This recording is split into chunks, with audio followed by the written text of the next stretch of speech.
ভিডিওটা শেয়ার করে দিবেন যাতে বাংলাদেশের মানুষ এগুলো দেখতে পারে এবং বুঝতে পারে যে আসলে কুয়েতে কি অবস্থা। কুয়েতে এখন যে পরিস্থিতি এটা হয়তো বাংলাদেশের মানুষ ভালোভাবে জানেই না যে আসলে কুয়েতের পরিস্থিতিটা কেমন।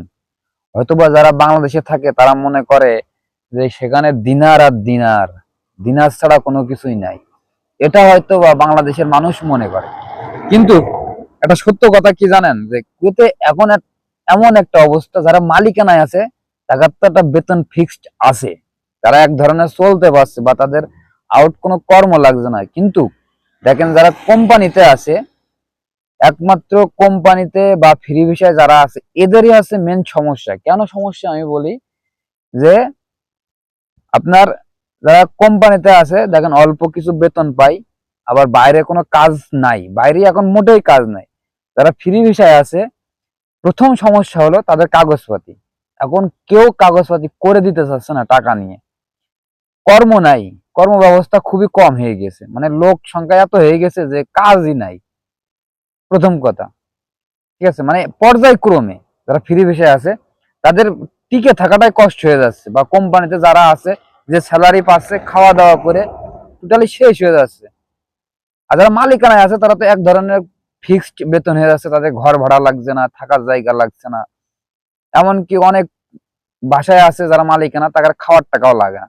কিন্তু যারা কোম্পানিতে আছে বা যারা ফ্রি ভিসায় আছে তাদের খাওয়ার টাকা লাগে, রুম ভাড়া লাগে, সবকিছু লাগছে, এনে সবকিছু। তাহলে এবার আপনি বোঝেন যে এই যে ফ্রি ভিসায় যারা আসে 10-11 লাখ 12 লাখ টাকা খরচ করে আসার পরে যে জায়গায় এসে পায়, আসলে এই জায়গায় যে কতটা কঠিন হয়ে যাচ্ছে শুধু যারা আসছে বা যারা থাকছে তারাই বুঝতে পারছে, ঠিক আছে, নরমালি। আর যারা কোম্পানিতে আছে তারাও এক ধরনের সমস্যায় পড়ছে, কারণ তারা ওভার টাইম পাচ্ছে না, মিলাতে পারছে না, সাপ্লাই কোম্পানি হয়ে যাচ্ছে বা অনেক লোক হয়ে গেছে, এইগুলোই সমস্যা হয়ে যাচ্ছে। তাই আমি বলবো যারা বাংলাদেশ থেকে আসতে চাচ্ছেন টোটালি, তারা অন্তত একটু খোঁজ খবর নিয়ে, ভালোভাবে খোঁজ খবর নিয়ে আসবেন। আসলে তখন একটা বিষয় কি হবে যে ভালো লাগলে আসবেন, না লাগলে আসার দরকার নেই। কিন্তু মিথ্যা কথা শুনে বা মিথ্যা প্রবণায় আসার দরকার নেই। যে একজনের ইনকাম দেখে এসে পড়লেন কুয়েতে আপনি সেরকম ইনকাম করবেন, আসলে এটা ভুল। কারণ একটা মানুষ 10 বছর 11 বছর খেটে সেই পজিশন তৈরি করেছে, আপনার সেই পর্যন্ত খাটতে খাটতে জীবন শেষ, কিন্তু এখন তো সেই পজিশনই হবে না। কারণ আগে একরকম ছিল কুয়েত, কাজ কাম পাওয়া যেত, এখন টোটালি মোটের উপরেই কোনো কাজ কাম নেই। টোটালি অনেক ফ্রি ভিসার লোক বসে আছে।